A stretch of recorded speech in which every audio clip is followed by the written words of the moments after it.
So what we're talking about is this one decision, this overarching commitment to a quality of life. And that'll make more sense to you as we talk more. And a quality of life, it's different than a goal, although it can help you accomplish your goals. It's different than having a mission, although if you live a one decision and learn what that is, you'll probably discover your mission.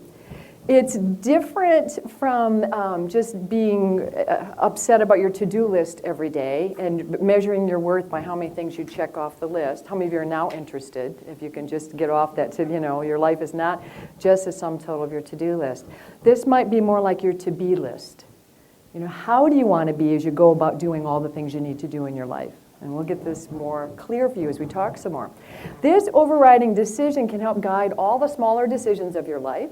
And it helps to define you and to refine you and to guide you through all this. So it guides you day to day, decision to decision, helps you refine who you are, define who you are, and to discover the divine you that you are. The biggest, most wondrous person that you are inside has more of an opportunity to come out when we get this sense of what this one decision is. So instead of describing it, let me give you a story so you can start picturing what does this look like when you can kind of find this for yourself. And then we'll apply this more in different stories and different ways you can look at it for your own life. So if you'll go back, we go back in time together. It's 1927 that this story takes place. And it takes place in Chicago. So you can picture that part probably. So that part you can do. It takes place in Chicago on the shores of Lake Michigan, on a very cold, wintry night. There's a young man that's out on the shores of Lake Michigan. He's not only is it a dark, cold winter night, it's a dark night of his own soul. This 32-year-old young man has been discredited. He's bankrupt. He's penniless. He's hopeless. He had started these new ventures. He'd had friends invest in the ventures. He'd lost it. He not only lost his own money, he lost the money of his friends. He felt horrible about himself. He felt like a worthless human being, just a horrible excuse for a man.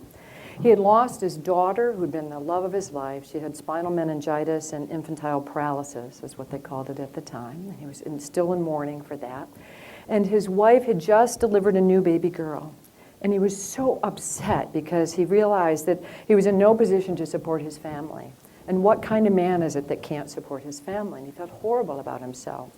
And he was realizing this dark night, and he's just at this cold lake shore, and he's ready to end it all because he can't see how he can provide for his family. He sees himself of no use.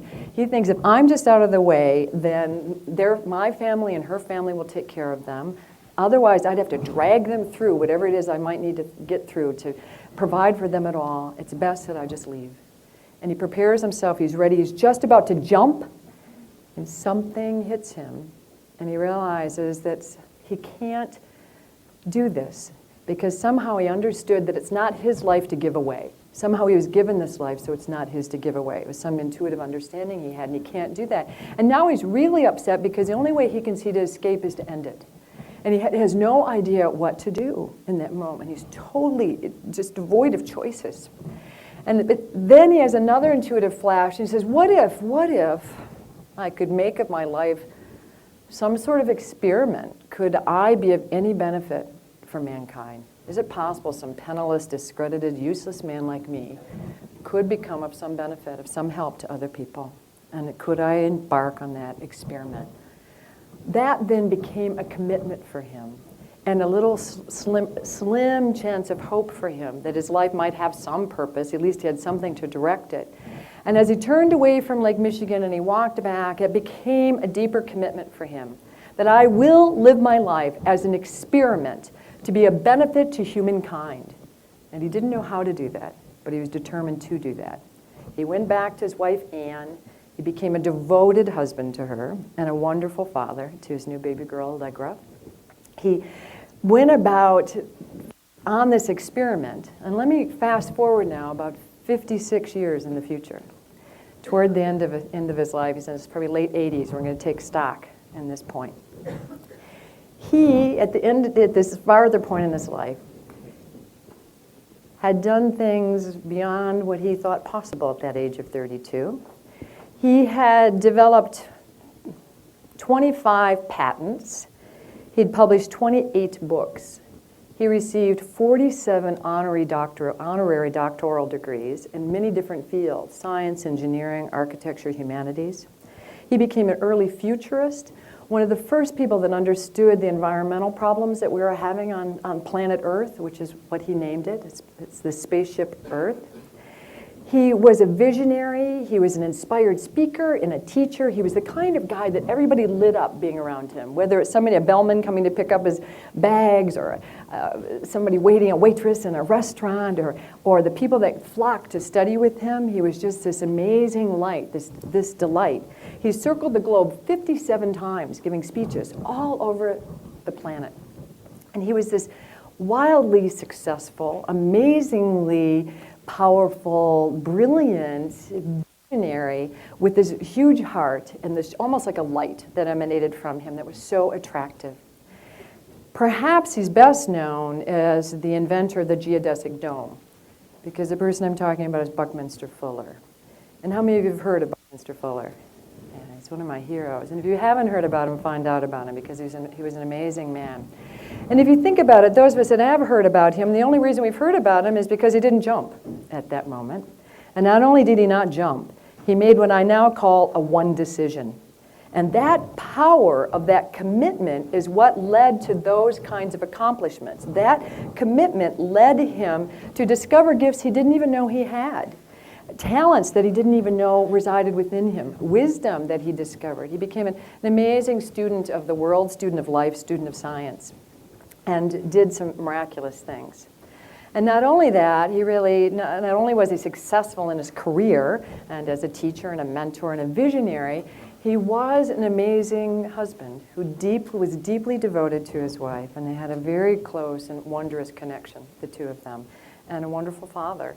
And I've also been listening to some lectures and things of his, and it's put together by his grandson, and the love that his grandson has for him, and just to hear his voice as they speak together is very moving. So it wasn't like he just did it in his professional life and he had a horrible family life. He did it all. He had it all. How many of you would like that, both in professional and home life, really having a high quality? I think that's our due, and it's something that we have to learn how to make happen for ourselves. But that's the power of the one decision, that it can help us find the gifts we have within us. And it helps us guide us through the morass of daily life so that our days start to get a little more traction. How many of you had that feeling, kind of like what John Lennon said about, life is what happens when you're busy making other plans? How many of you have that sense? Like life is just kind of going by and you're making plans. Oh, my life, I remember my life. I had one once. But with this kind of commitment like Bucky Fuller had, it's possible for all of us. And it's not that Bucky was any different than anyone else. What was different is he made a decision. And we are all capable of doing that. And that decision lies within each one of us. And we're going to explore that more so you can find something that resonates for you that you can commit more fully to.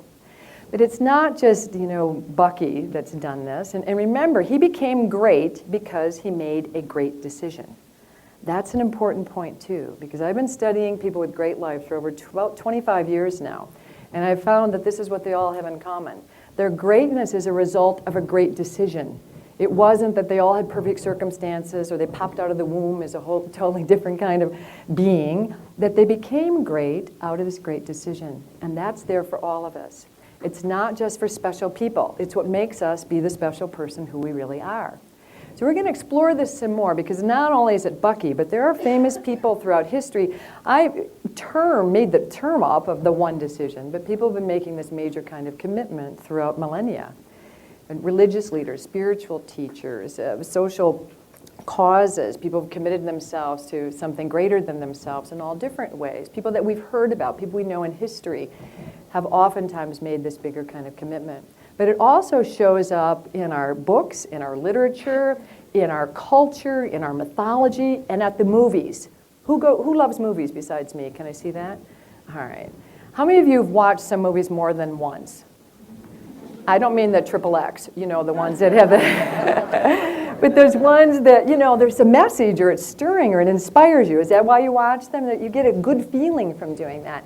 oftentimes those movies are reminding us of this big commitment, that there's a turning point. You know, the hero's just messing around and can't quite get it together, and you go, oh, don't do that. Oh, that was a stupid thing. And all of a sudden they like wake up, make a bigger commitment, and things start to come together for them.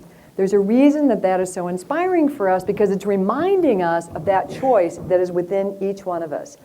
But I'm not going to tell you any more about it. I thought for a few minutes we should go to the movies and see these in the movies. You're willing to do that?